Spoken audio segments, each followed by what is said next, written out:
The sensitivity of attribution methods to hyperparameters. Work done by researchers at Auburn University. Machine learning models are often confused by out-of-distribution inputs.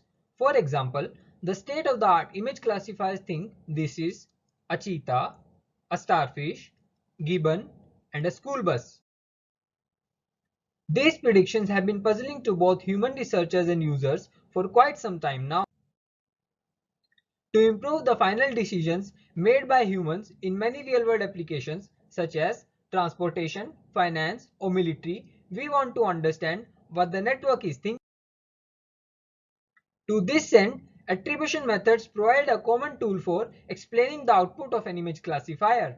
Here, we have an image of the flame which the network thinks is a matchstick with 54% confidence. An attribution map may highlight the input pixels that are the evidence for the decisions, and it may also highlight any pixels that are evidence against the matchstick decision. Dozens of attribution methods have been proposed and applied to a variety of domains including natural images, medical brain scans, text classification, videos, and speech data. For example, attribution maps have been useful in localizing malignant tumor in chest X-ray scans or in detecting biases in object recognition models. Yet, the question remains, are these explanation maps correct and reliable? We attempted to answer this question by evaluating a set of the state-of-the-art attribution methods ranging from the gradient-based to the perturbation-based and the methods that rely on both gradient and perturbation analysis. Starting from the gradient maps, the gradient images are known to be notoriously noisy and thus providing low utility for human users. This motivated a series of methods, for example SmoothGrad, that smooths out the saliency maps which provides the user with more interpretable heat maps, in this case highlighting the outline of the flame. However, we found out that saliency maps may not be that noisy like this picture. Consider a robust classifier, a classifier with identical architecture but trained differently with noisy images added to the training set. Thus, GoogleNet R would now see past the noise to make the predictions, and if we visualize the gradient images, the heat maps now look much more interpretable. The same observation can be made for other cases as well. The gradient maps of the robust classifiers exhibit visible structures as compared to their non-robust counterparts. The gradient maps of the robust models are also invariant to the input noise. As we can see from the goblet image, the gradient map of the robust model show high invariance to the image noise highlighted by their high SSIM similarity scores compared to the non-robust models.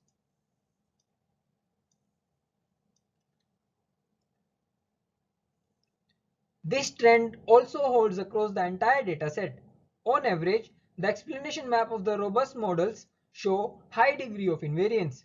This can be seen by their high similarity scores across three similarity measures, namely Spearman rank correlation representing pixel level similarity, Pearson of HOGs representing edge level similarity, and SSIM scores which represents image level similarity. As we can see here, there is a stark difference between the vanilla gradient of the robust classifier and the gradient images of the robust non-robust classifiers. This leads to a second level implication that if we artificially take the left gradient heat map and smooth them out using, say, SmoothGrad method, we might get something that is very similar to the gradient images of a completely different network on the right, and this similarity may cause us to misinterpret the results. Via perturbation analysis, we have found that surprisingly many attribution maps are highly sensitive to hyperparameters. These parameters are often randomly chosen, like random seed in lime. In sliding patch, changing the patch size changes the intensity of the heat maps, and similar sensitivity can be found in meaningful perturbation and smooth graph. Such sensitivity is worrisome because it challenges the reproducibility and the faithfulness of these explanation maps. We also found that for robust classifiers, the explanations are much more robust under various conditions. Here, the heat maps are much more converging and stable upon varying the number of optimization steps of meaningful perturbation. This becomes much clearer from the evolution of MP heat maps during the optimization process.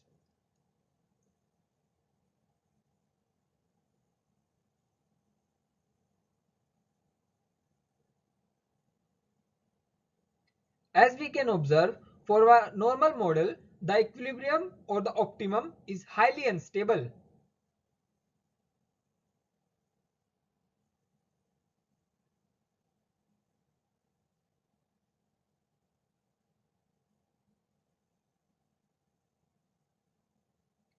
Whereas for a robust model, optimum is stable and the convergence is also quite fast.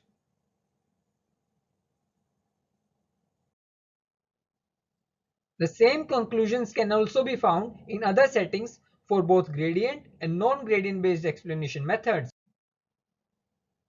Till now, we have only talked about the pixel level sensitivity of classifiers. But does this sensitivity also get reflected in the downstream task? Let's answer this question now. As we can see here, for the lower SSIM similarity scores, the standard deviation values of the localization error are higher.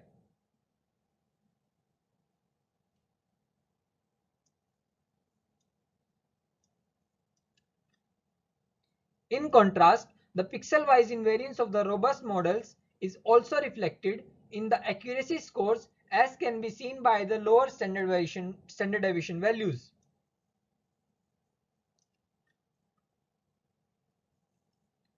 Another important point to be noted here is that in SPS,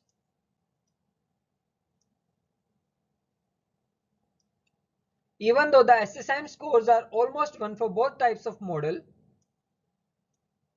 there is a huge variation in the accuracy scores, that is, the standard deviation values are almost 10% of the mean statistics.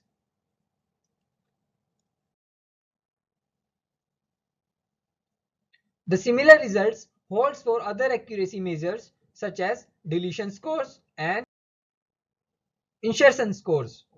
This shows that pixel-wise sensitivity also get reflected in the correctness scores or the accuracy scores of explanation maps and thereby degrades our trust in them. Finally, our methods also provide a metric for comparing the sensitivity across the hyperparameters. For example, changing the superpixels may have 5 times more variation in the localization error, the downstream evaluation matrix, compared to the random seed value. In summary, our results show that gradient images for robust classifiers are smooth. Smoothing gradient may cause misinterpretation. Many attribution methods are sensitive to hyperparameters. For robust classifiers, attribution maps are more robust. The paper and code can be found on our website, and thank you for listening.